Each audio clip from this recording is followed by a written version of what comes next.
Hi, everybody. Amber here. Welcome back to In Conversation with ATF. My guest today is a recording engineer, a music editor, a dialogue recordist. He's the only man on this planet who knows how Soundwave's voice was done in the original G1 Transformers. You may know him as the recording engineer for shows such as The Tick and also films like Solar Man. He was the dialogue recordist for remember that one Beetle Bailey cartoon in the 80s with a good few voice actors in it? Yeah, he was on that. Also Rude Dog and the Dweebs, Muppet Babies, Blondie and Dagwood, the one-off cartoon special that Frank Welker was in. He was the production mixer on the Little Mermaid animated series, the voice recording engineer on the Transformers, and of course, the Transformers, the movie from 1986, as well as G.I. Joe, The Revenge of Cobra, Gallivant. He was the music editor for Camp Candy, and he also did music material for, of course, Muppet Babies and also Little Muppet Monsters. So this man has done it all. My guest is Scott Brownlee. Hi, Scott. Hello. Boy, you just made me very tired. I've done a lot of work. You have, honestly, and I am very envious of you. I'm like, wow, this guy's like, let me just move my monitor real quick. There we go. This guy is just like, wow, he's done it all. And especially considering it's the 40th anniversary of the Transformers TV show coming up this year. Wow, how does that make you feel? Just even today, these G1 episodes are enjoyed by so many people. How does that, Oh, I do you know. look back on it? Well, it just makes me feel so nostalgic for all the good years I had with such good people. The world of voice acting, and especially voice acting for animation, is a wonderful world. Nobody really has any idea, and it's really changed too, of course. Yeah. But back in the day when it was 12 or 15 actors in the studio ensemble the same Yeah. time, uh, just working it. And the shows were recorded like radio shows, like live radio shows, except we could make mistakes and go back. But other than that, it was very fast paced, very funny. These folks were so funny and still are. And it more than anything, 40 years makes me so nostalgic. It's a very long time. I mean, I've only been on this earth for 20, so yeah, that's Only yeah, yeah. So I'm 20 now, so that's really hard for me to say, really. you'll get used to actually, back in the day when I was in a traveling band, uh, Hmm. 20 was my hardest birthday because people before, when I was 18, 19, they'd say, Yeah. wow, you're only 19 years old and you're doing this. And then when I got to be 20, it was nothing special. Yeah. Oh, that is awesome. So, how did you? Sorry, I just had to look back at my little, and also like my little wall of people. Obviously, a lot of them you may have worked with in the past. Of course, Frank and Peter up there, Rob Paulson's up there, just all these different people. So, and there'll be more when I come over at the end of the week. Oh, I wish you'd send Awesome. me a close shot of that so I could I see will do. everybody. Yeah, of course. Okay, I'll send you a close shot after we've recorded this. good, good. Oh, I'm so excited. Okay. So, how did you get started in restarted? I don't know. How did you get started in audio engineering? I'm not sure. Well, Transformers was 1984. I presume everything that came out was Gallivant's might have been before Transformers, but like, how did you sort of get into the animation sector? How did you start out? What made you think, oh yeah, I want to do this for a living? Well, it was definitely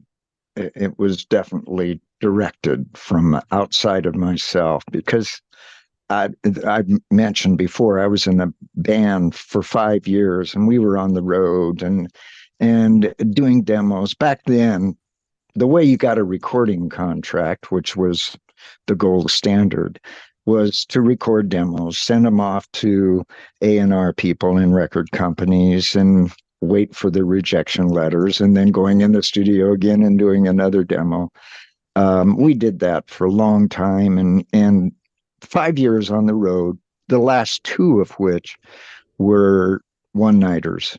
And I was just tired. I'd always considered myself to be a family man, even though I didn't have my own family yet. That's what I wanted. And I couldn't rectify those two lifestyles.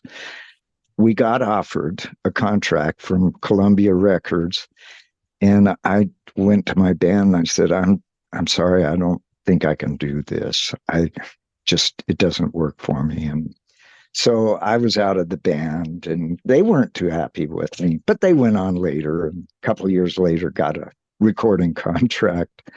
But in the meantime, I was adrift. I didn't know what I was going to do. I knew that in the course of doing all those demos, I loved the studio. It was just, there was no more creative atmosphere. So I decided that I wanted to be a producer. And back in those days, producers mostly came from technical backgrounds. They were like opinionated engineers who became producers. So I got a job in recording studio, which at that time there were no schools for doing that. And I worked in that recording studio in Denver for quite a while. And then I was also composing music for local television shows. And I decided I needed to learn more about that. So I went to California to go to Grove School of Music. And I learned a lot about music, but at the same time, in order to support myself, I knew how to do studio stuff. I got a job in a little recording studio, which was called Soundtracks, and it was Wally Burr. And they were doing stuff for Marvel Productions. And Marvel at that time was just animation. They did nothing else. And they did a lot of animation in conjunction mostly with Sunbow Productions Yeah. in New York. Yeah. Yeah, that's how they did Spider-Man and His Amazing Friends. Yeah. Which of course obviously had Danny Glover's and Frank Welker on it. Yeah. So how did you sort of make the leap from sort of Marvel slash Sunbow to like it was technically still Marvel, I guess, when they were doing Transformers, or was it like class of television, or how did you sort of make the leap from there to Transformers, or how did you end up meeting Wally Burr? Well, it, a friend of mine in music school had a friend who had this guy who needed somebody to engineer in his recording studio, and I just applied for the job. That's how I met Wally. He was the owner of the studio. And the Transformers was, of course, a Marvel production at the time. And we started with, I think, G.I. Joe before Transformers. You could probably tell me better the chronology, but I think it was G.I. Joe, and they did Muppet Babies. And it kind of gets all mixed up because there were so many episodes. Yeah. But Transformers was definitely early in the production chronology. Yeah. Yeah. And gosh, do you know how many episodes we did Of Transformers? of that original cartoon show? I'd say about nearly 100, because I remember for the longest time it was the longest. It was the Transformers show with the most episodes, and then it was surpassed by Transformers Rescue Bot. So I presume it was near to 100. I think it was easily 100. Yeah.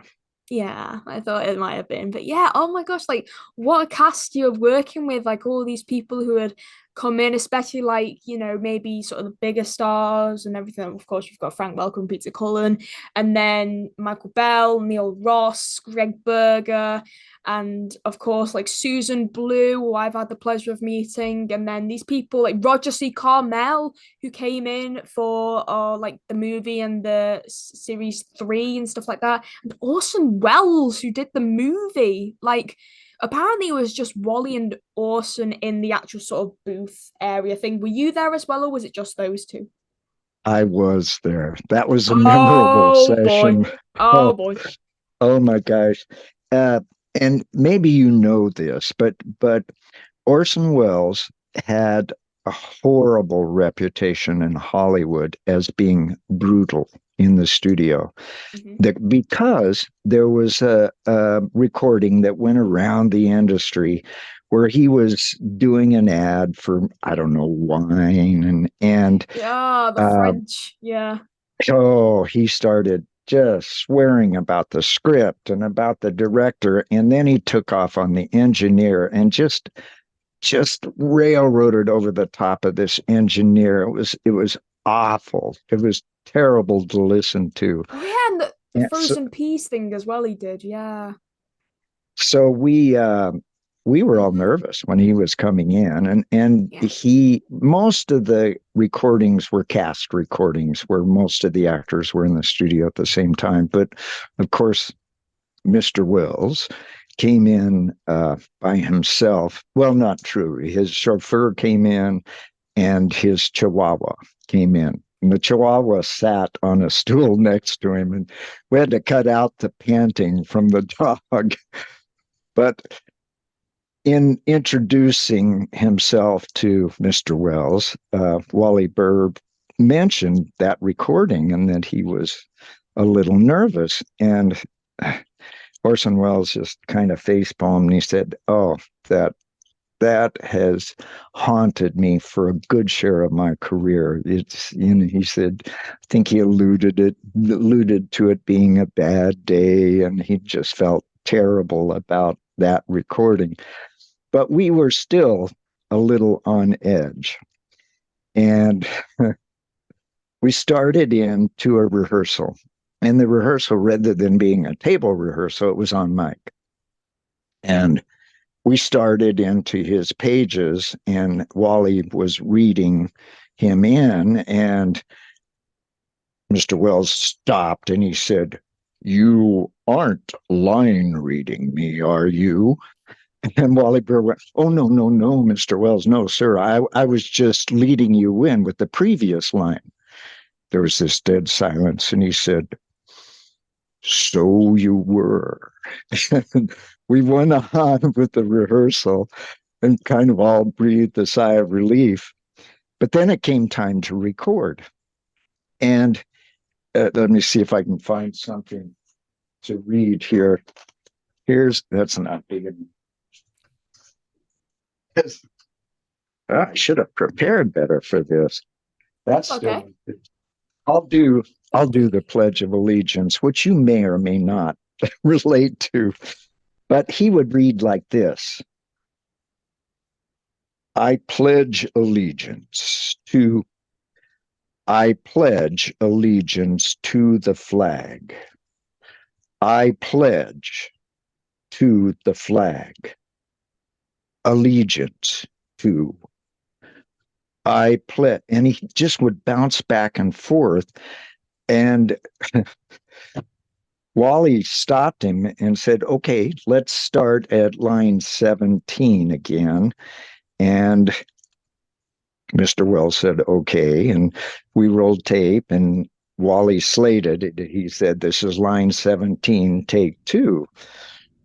And there was a dead silence in the studio. And Orson Welles said, "You aren't going to put those little numbers in, are you?"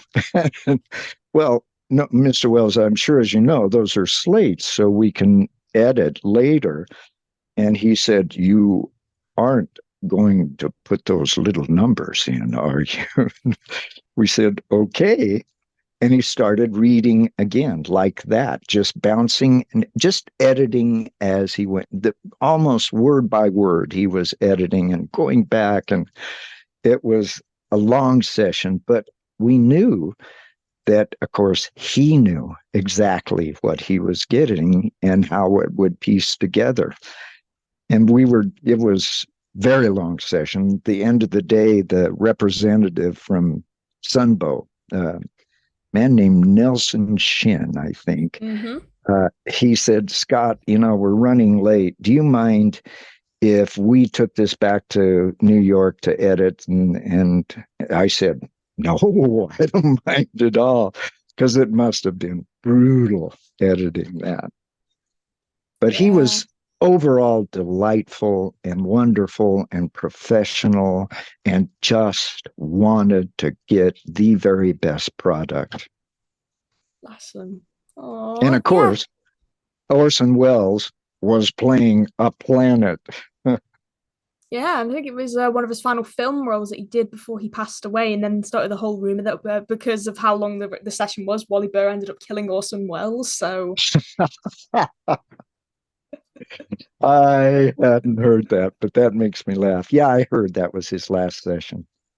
yeah, yeah, and then like he did a little interview about it, and he's like, "I'm some sort of planet that eats these robots or something like that," and he just had like no idea like what exactly was going on. It's just it was amusing to read. Yeah. So of course, you did the movie, but first let's go back all the way to season one.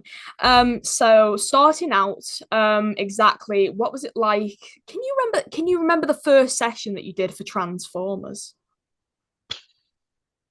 Or one of the first? So many sessions. Of course, there were the auditions, which were Yeah. Oh, pretty you did the lengthy. auditions. Oh, absolutely, Oh, that's sure. awesome. Oh, And wow. so many characters, and all these great actors that who already knew Wally from the association from the other cartoon shows G.I. that Joe he and Spider-Man. directed. And I don't remember. I think the auditions went few days, but the cast who came in, it was all the the actors that we knew would just kill it. Such great actors, and we've named some of them, but they're such pros. And I mentioned before how voice actors are just an extraordinary genre of Yeah. actors. And it really came to light when an on-screen actor would come in to a session with a bunch of these cartoon actors. And I remember, I think it was thinking Ed Asner came in for a session for something. I don't know what it was, but he was absolutely aghast at the level of acting surrounding him with those voice actors, because it takes a special kind of energy, a special kind of understanding of what's needed in the voice production to drive the animation. They're great. Yeah. Yeah. Sorry about that. I had to turn around because I'm not sure. Like I just heard like my door open and I'm like, huh? What's going on? There's a Are fountain you in the house. are you okay? No? Yeah, I really am. No, but honestly, like I couldn't be any better because I'm finally coming to America. Yes. Like, yeah, TFG1.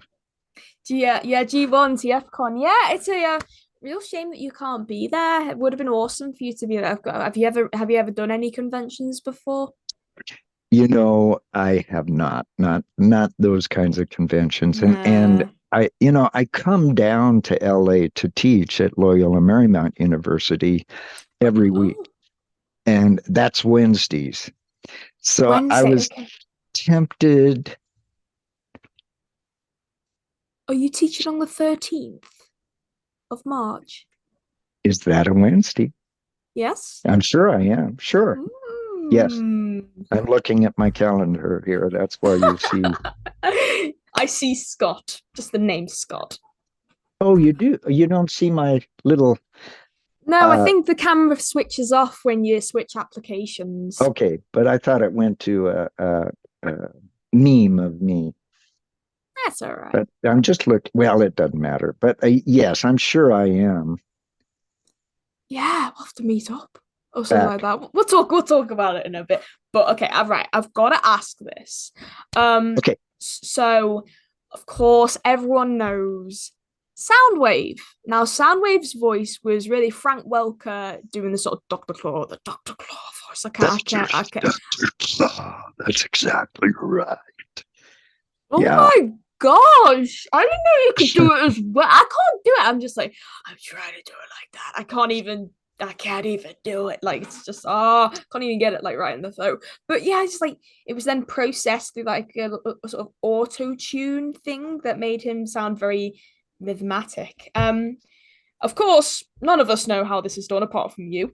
What was it like to sort of work with Frank and try to make Soundwave's voice come to life exactly?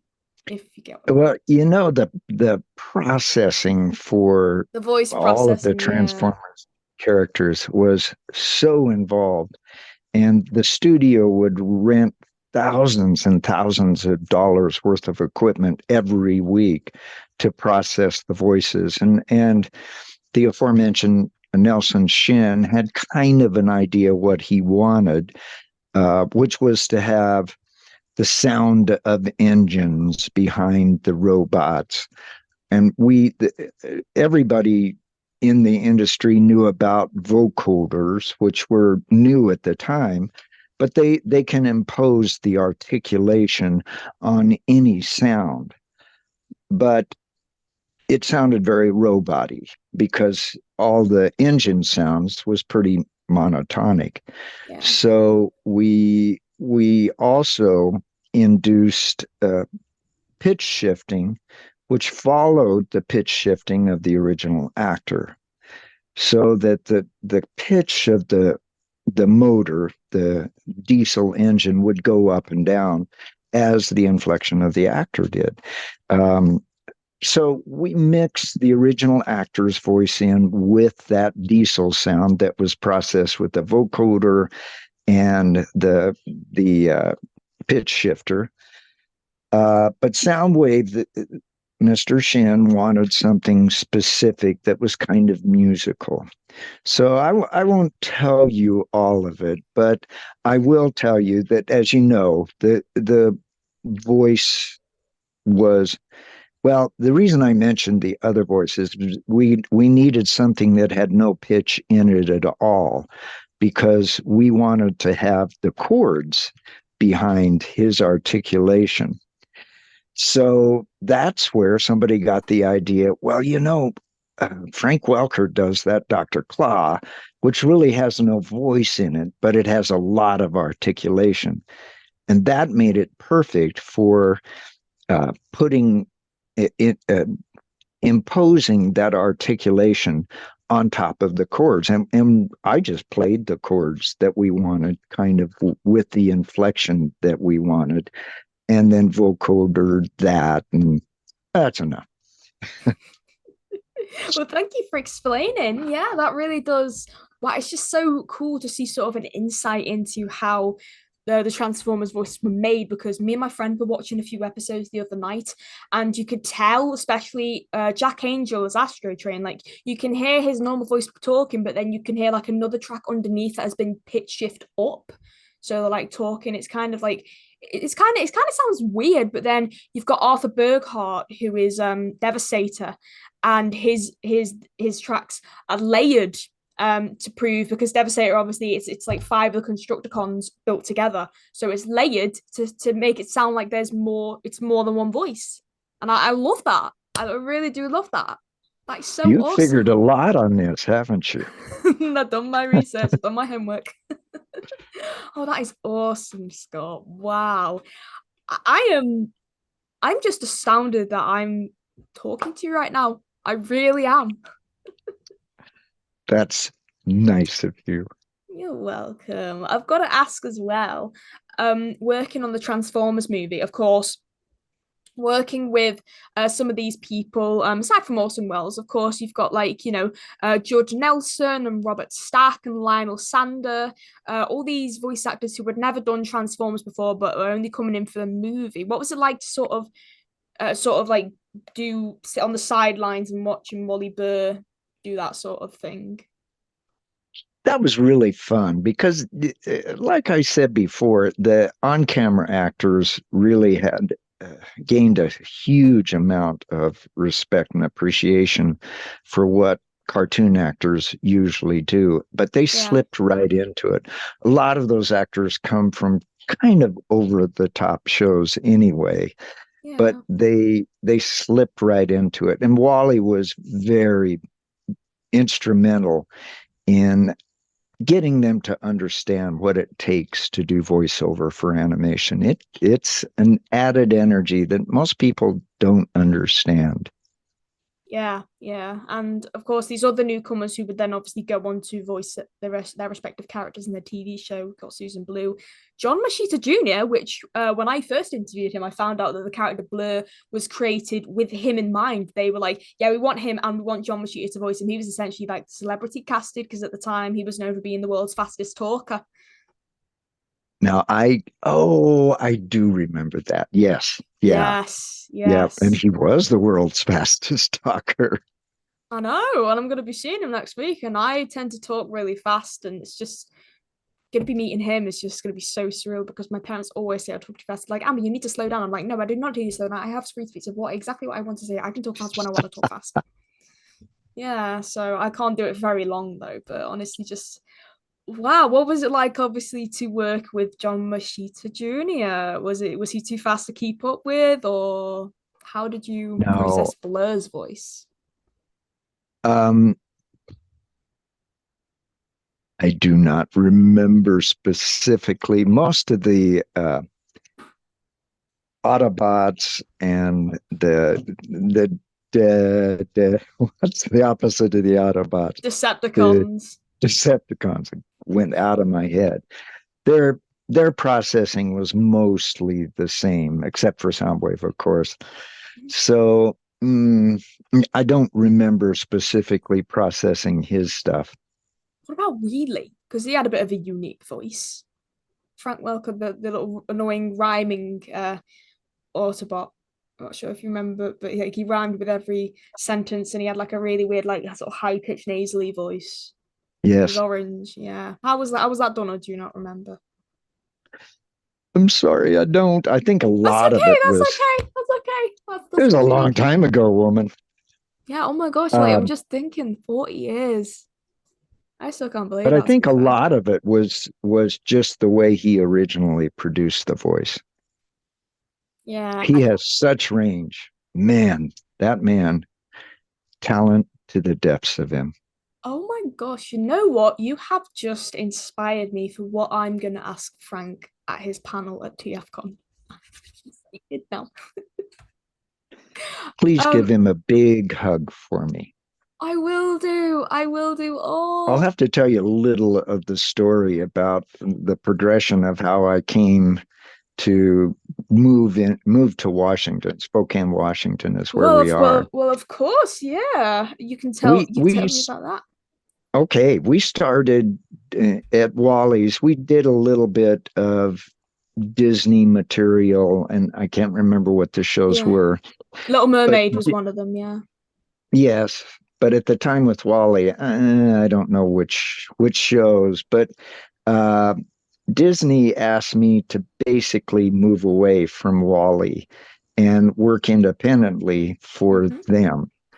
So I started doing my own independent work for Disney, and that got to be bigger and bigger. And um, then Disney asked me to build a studio for them, and we had a space picked out. It was in the Academy building in the valley, a beautiful building, and we had drawn up plans fairly comprehensively, and we're ready to sign the lease. And one morning I got up after 2 hours sleep, and I said to my wife, if we do this studio, we'll never see our kids. We're just going to be buried in the studio all the time. Hmm. And we'd always had a 5 year plan to move out of LA because my wife and I are both from small towns. So we decided, let's just move now. And we decided on this area because her two brothers lived close by. And we thought, well, if we're going to move, we might as well be around family. And I told Disney, and they said, well, of course, our association is done. And I said, I expected that. And I didn't care. I thought, I'll work in a hardware store. Doesn't matter. 2 weeks after we moved, Disney called and they said, we'll not only give you all the business that you did have with us, but we'll give you all our Saturday morning business. So I started commuting. And I was teaching at UCLA at the time.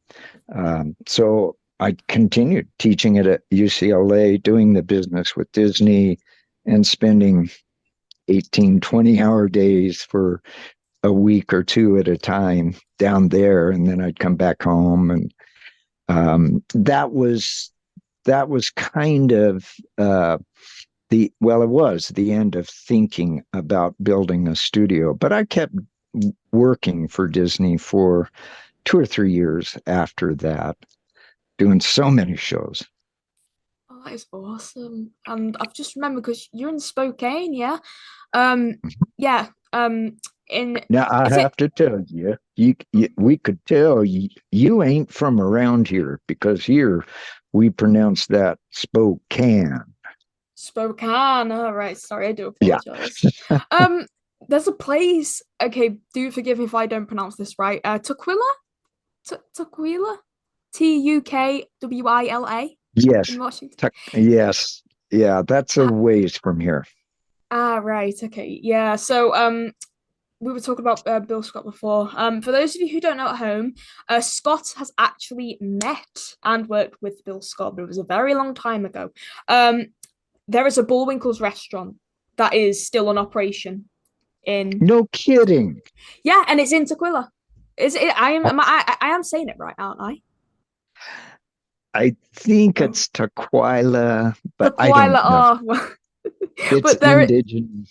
There's kind of three Bullwinkle's restaurants left, but the one in I'll just say Washington. In Washington is the only one left with the working animatronic show with the original Bill Scott vocal tracks. Still playing, plays only on weekends and in Oh operation. my gosh. I'm gonna have to look that up. Yeah, yeah. So, yeah, tell me the story of Bill Scott. Because I know you said it, you were going to say it, but then the meeting cut off because of Zoom's free sort of time limit things. So yeah, tell me more about your experience with the Moose himself. Now, again, this was way back, so I'm gonna have to dig into Yeah, my memory. But I believe June came with him and they were June doing touring. something together. Um, and I can't remember what it was. I don't I'm sure it wasn't Rocky and Bullwinkle, but I just remember thinking that these are great gods of voice for animation. And one of the other things about voice actors Yeah, is they're almost across the board such nice people, such gracious people, and all that. And I hate to make the stereotype of on-screen actors being full of themselves, but there is none of that in the voice actors yeah, in animation. They are just so uh, full of gratitude that they get to do this crazy thing and make a pretty good living out of it and have a wonderful time with other actors. Boy, they're special. yeah, definitely. And I'm that's what I thinking. remember about Bill and June. They were just sweet. Aww. I'm thinking now they have done a few things that aren't Rocky and Bullwinkle related. They can't have been gummy bears because I don't think you ever worked on Gummy Adventures of the Gummy Bears. Don't think so, no. No, that would have been 85 and you were doing Transformers. Obviously this would have been sort of before 85 because Bill passed away that year. The only other thing that comes to mind, it might not be this, but there was a CBS Story Break special on a book called Harry the Fat Bear Spy. It could have been for that because they were both in that. Maybe. It That's my only may guess. be. No, I I don't think think so. I'm mm, sorry, I don't remember. that's The okay. That's important okay. thing the important thing wasn't the show on which they were working. It was just they were so great and so sweet. Yeah, definitely. And yeah, it definitely sounds like them. Unfortunately, I never got to meet June because I started the whole Bill Scott documentary after she died, unfortunately.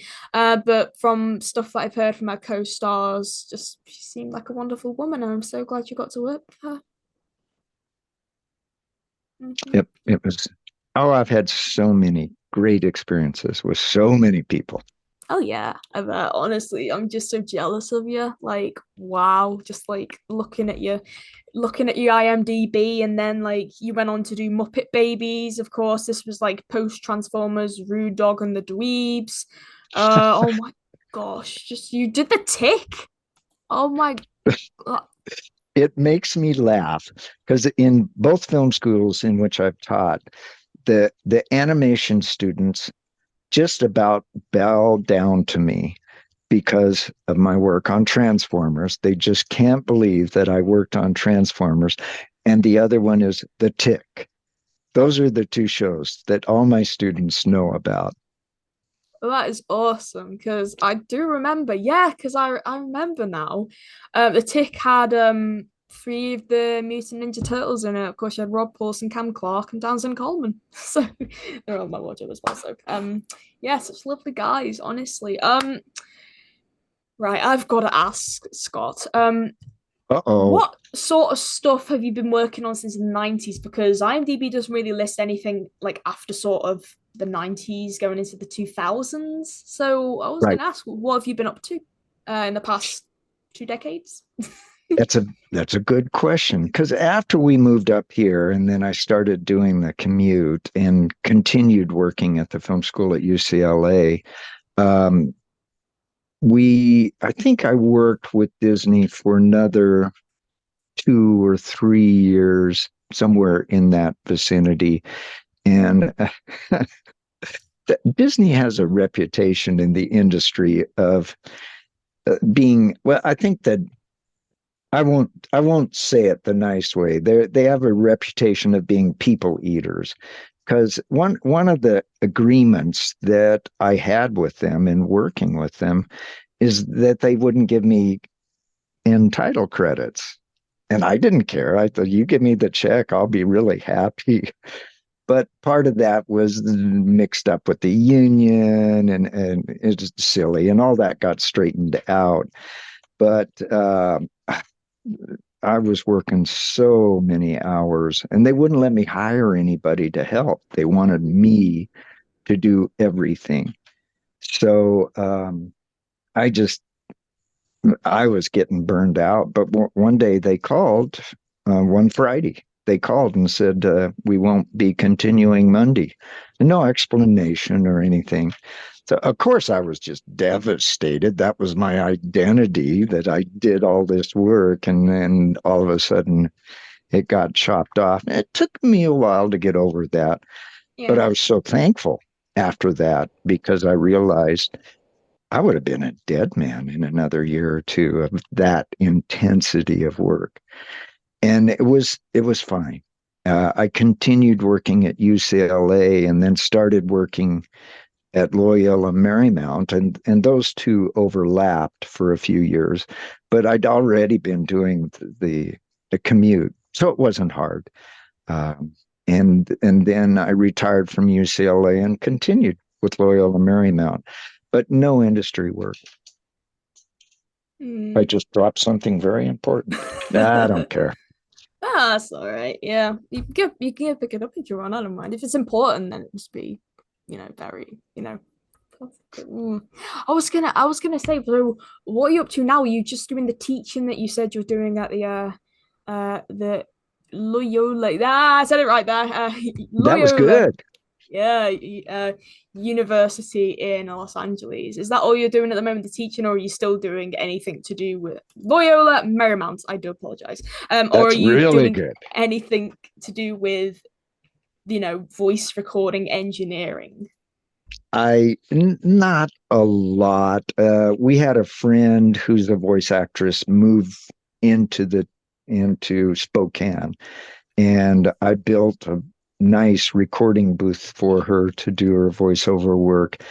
But mostly the actual industry work, we for a while, we have a guest house on our property, and I made that into a recording studio. And we were doing ADR for local productions, uh, and I've forgotten her name.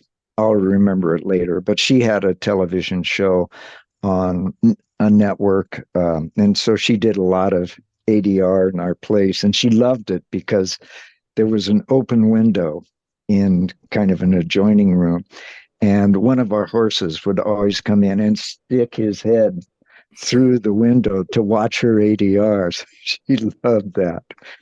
And then, Oh, kind of a crazy thing, uh, on our property, we have a 10,000 square foot barn.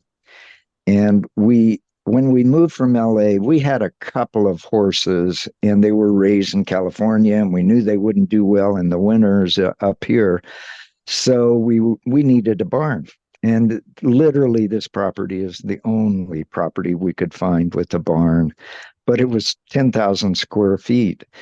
I found the property, we made a bid on it, and closed the deal, and we're moved in a month. And in that month, both of our California horses died. So we had this big oh, barn and really nothing to put in it. And a friend walked in and said, I see concerts here. So we did a couple of concerts, and people sat on hay bales, and we served. The first concert admission was a plate of cookies, and 500 ooh. people showed up, and we had so many cookies. But that worked its way into what's called a chuck wagon supper. And there are several of these businesses in Colorado and a few in New Mexico. And it's just people come into a barn-like setting, and they eat barbecue and watch a show of old cowboy music. And we did that for 26 years. Mhm. And then COVID happened, and that was kind of the end of it. Yeah, that honestly sounds so much fun. Honestly, a mission of being a plate of cookies just sounds so cool because, like, I love bacon. I would just like pay you in cookies just to come and see you. It was cool. Yeah, yeah, definitely. I'm gonna have to start charging people that now. Um, Scott, right, okay, I'm gonna ask you one final question and then I'm gonna wrap up the interview if that's okay with you. Okay. Sweet. Okay. Well, in that case, the last question I'd like to ask you, Scott, is there any memorable moments from any recording sessions that you can remember, or is there any have stuck out in your mind over your years of doing engineering and recording? Well, of course, the Orson Welles session was very memorable. One of my, I'm not even going to tell that story because it's kind of embarrassing to the actor, so I won't tell that story. Okay. Um, um, um, it all is kind of a big mishmash of wonderful memories. One particular memory really doesn't stick out. The voice actors are so consistently good natured, that no, there really aren't any particular single instances. That's Sorry, I wish that's I could okay. think of a great story, but it That's doesn't okay. come to mind. That's okay. I'm trying to think. Well, some people would say about Scatman Crothers on Transformers. Sometimes he'd bring his guitar into the studio and maybe just jam out, or was that might have been in the lobby maybe. And then there was that one time Ed Gilbert brought in a tarantula and it got lost during the recording session. Oh my gosh. Mostly he's See, from Dan I'm Gilbert's, just but hunched over the recording console. I didn't get in on all these great stories. oh, I I was gonna imagine there's a say, lot of stuff that happened in the waiting room I didn't know about. yeah. So how was it really positioned? So was it that like you and Wally were behind the glass, or was it just you behind the glass? Wally and I were both behind the glass, and usually a producer. And the original Wally Burr recording was in a little upstairs studio above. In I think it was Burbank. a thrift store or something like that. Yeah, yeah. And it was way too small to be doing all this stuff. Hmm. And then we moved to we found a music recording studio that wasn't too far away, that was much larger. And half a block down, then there was another place that we could do a smaller studio. So we built the smaller studio there and refurbished the music studio. Hmm. And that had a bigger waiting area, which apparently had a lot of stuff happen I missed out on. Yeah, honestly, it just seems like it must have been such a cool place to, be a fly on the wall from. And I think I know the exact address of where Wally Burr's studio used to be. I can't remember if it was his old or new studio, but it's somewhere in Burbank. It's a few streets down Yes. from the Marriott Hotel where TFCon's taking place at. So, Oh, yeah, really? I'm probably gonna nip along there one of the days and just go outside and just, I'm like, this is where Wally Burr and his actors used to come to. Look at this, and Scott Brownlee as well. Just, it honestly sounds so cool. Oh my gosh, Scott, thank you so much for appearing on my podcast. I really, Thank really you. appreciate it. It's been a delight. It has been a delight, definitely, to talk to you. Is there anything you'd like to plug or anything you'd like to promote? Uh, Anything, maybe if you got a website, maybe any projects that you're working on. I don't know. No, I'm not a salesperson anyway, Okay. but I don't have anything that I want to promote. I'm happy up here in Washington, Eastern Washington, just being with my wife and our children. We just had our first grandchild born in the end of December, Oh, that's and lovely. you know what? I did the right thing, leaving the band and refusing the recording contract. I did the right thing moving up here in '92, and I'm a happy man. At least you're happy. That's all that matters. Absolutely. Definitely. Wow. Well, to you at home, thank you so much for watching this episode of In Conversation with ATF. I've had such a lovely time talking to Scott Brownlee. It's been an honor, Scott. Thank you so much for letting me talk to you. Thank you. You're Bye now. welcome. See you, Scott. Hey, but wait. Wait. Wait a minute. Don't forget, everyone at home, to like, comment, subscribe, share this interview with your Transformers friends. And because that Awesome World story was actually quite good. Like, I wouldn't have thought, I thought it was just Wally and Orson. I was like, there's no one here to tell the story. But no, Scott comes along to save the day. That's amazing. Honestly, I'm still in shock about that. So yeah, feel free to like, comment, subscribe, and we'll see you in I'll see you in another video. Scott, we'll see you somewhere, maybe. Who Yeah, knows? this isn't going as the way I wanted it to. I'm just spilling words out of my mouth. But thank you for watching. Hope you have a great day. Take care. Bye and cut.